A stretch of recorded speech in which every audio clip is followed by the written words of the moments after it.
You know, we live in a time where we Twitter, we tweet, we blog, we grind, we scruff, we Facebook, we text, we everything.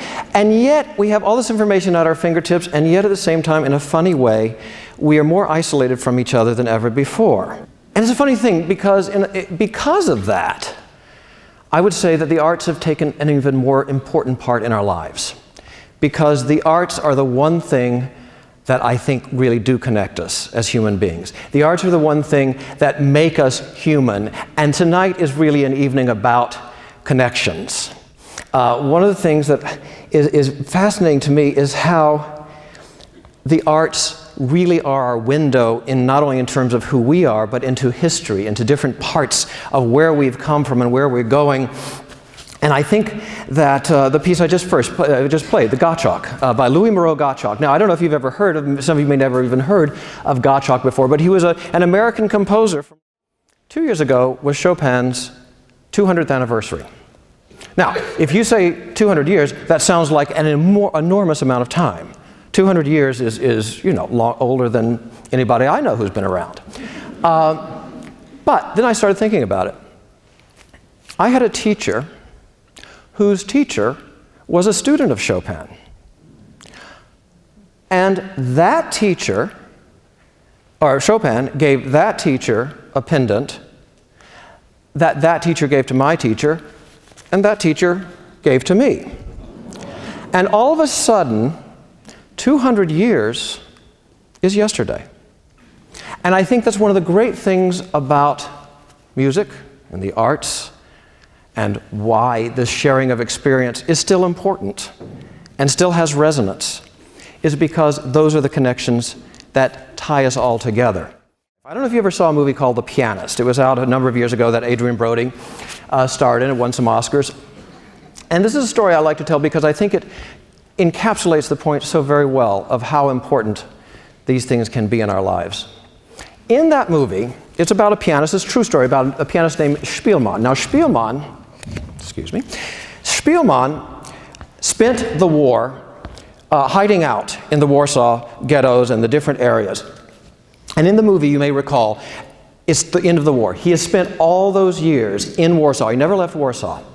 And he gets to the 1944, and it's a winter, and he's found an attic in a bombed-out villa in the middle of Warsaw. And you know, everybody knows the war is about to be over. The Germans are beginning to leave, you know, there's talk, all of that. He's almost made it. He's almost made it.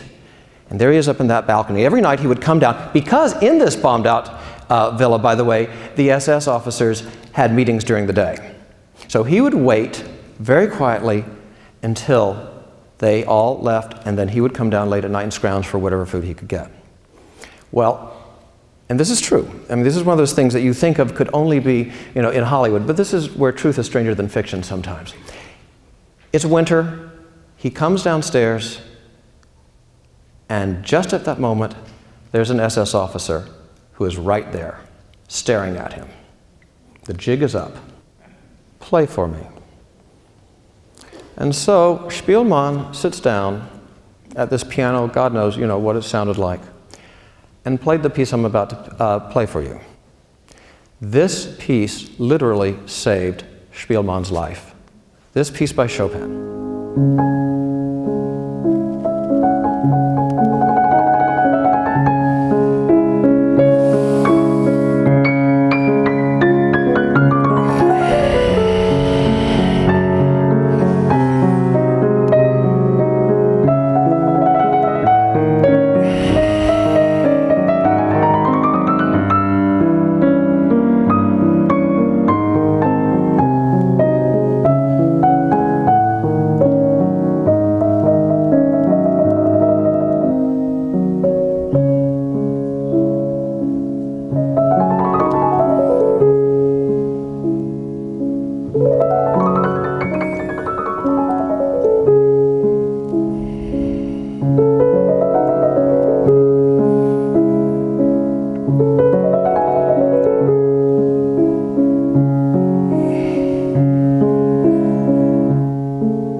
when you learn to play the piano, or any instrument, or not even instrument, I'll even take that one step further. As I said, it's an evening about connections. It's not just about playing the piano. Anything is a matter of starting with those basic things, the DNA,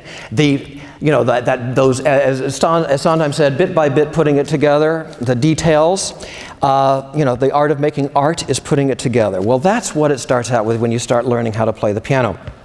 Scales, arpeggios, every day. Someone yesterday asked me, they said, well, tell me, what is the first thing you do when you sit down? Is there something you just love to play? I said, yeah, I sit down and play a couple of scales.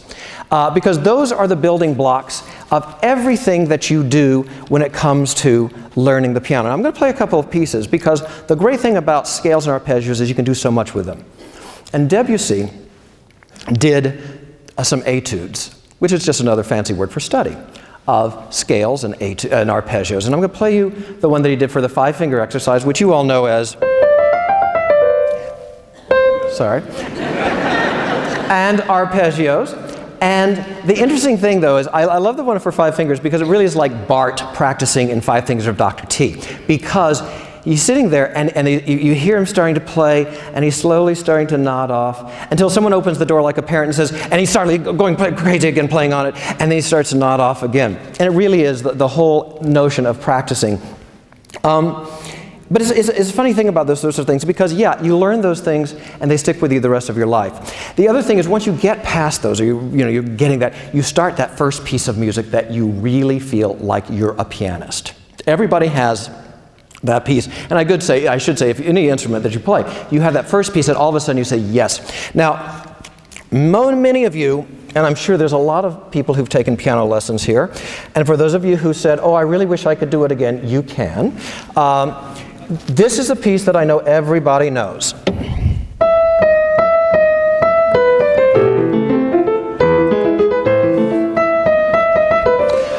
I tell you what, you get there and you just suddenly, but on the second page is something that is miraculous.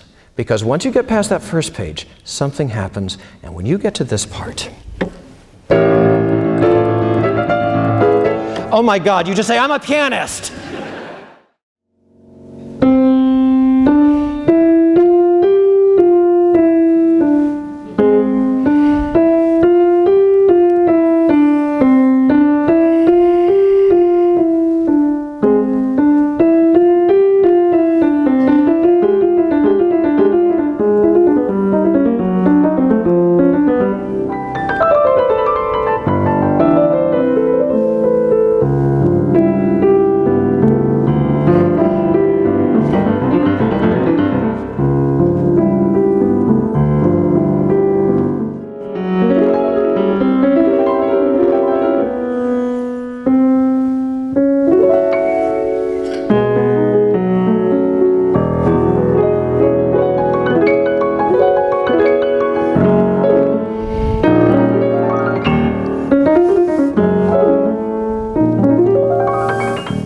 The other thing I loved was though, that, back in the days before Tim Tebow, the arts really were considered an important part of our lives.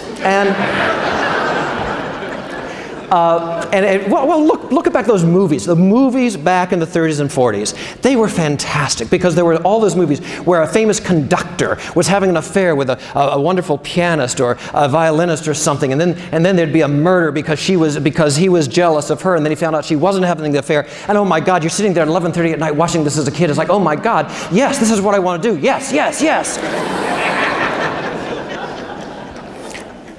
Well, one of those pieces for me was called The Rustle of Spring, which is another piece that we all usually if you play the piano, you learn at some point. And it was used in a movie called Intermezzo with Ingrid Bergman and the wonderful Leslie Howard before he became Ashley Wilkes in Gone with the Wind. And she was the pianist, and he was the conductor. And that music played throughout the whole thing in all sorts of variations.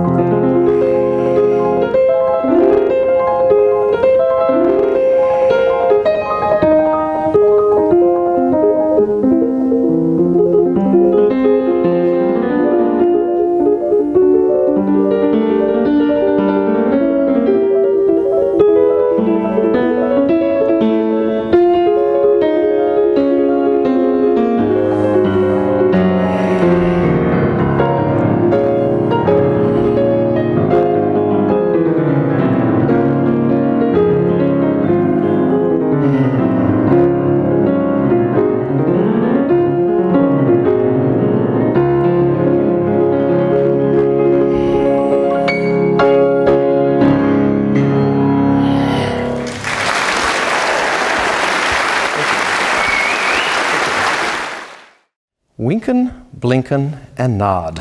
One night sailed off in a wooden shoe, sailed on a river of crystal light into a sea of dew. Where are you going, and what do you wish? The old man asked the three.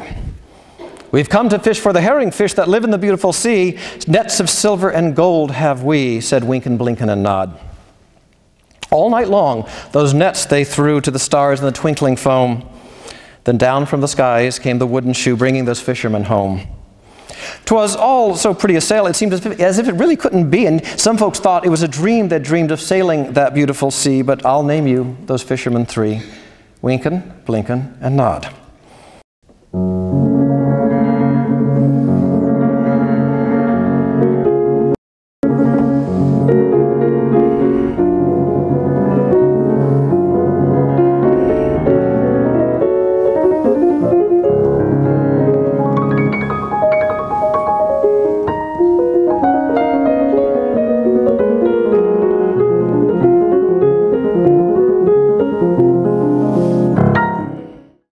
Ernesto Lecuona was a man who was kind of the Cuban Gershwin. He was a brilliant composer, a radio host. Desi Arnaz made him very popular in Hollywood, as a matter of fact. And he also came and lived in Florida. As a matter of fact, he wrote a song called Always in My Heart, which was nominated for an Oscar and lost to White Christmas. So if you're going to lose, that's a pretty good song to lose to.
Puffery, and actually he changed the world in a funny way, because let me tell you that 50 Cent and Jay-Z had nothing on Johann Strauss. These current dances contort the body in unnatural ways, raising the blood to a fever pitch, promoting unhealthy and imprudent thoughts and temptations amongst young ladies that can only lead down a dangerous path.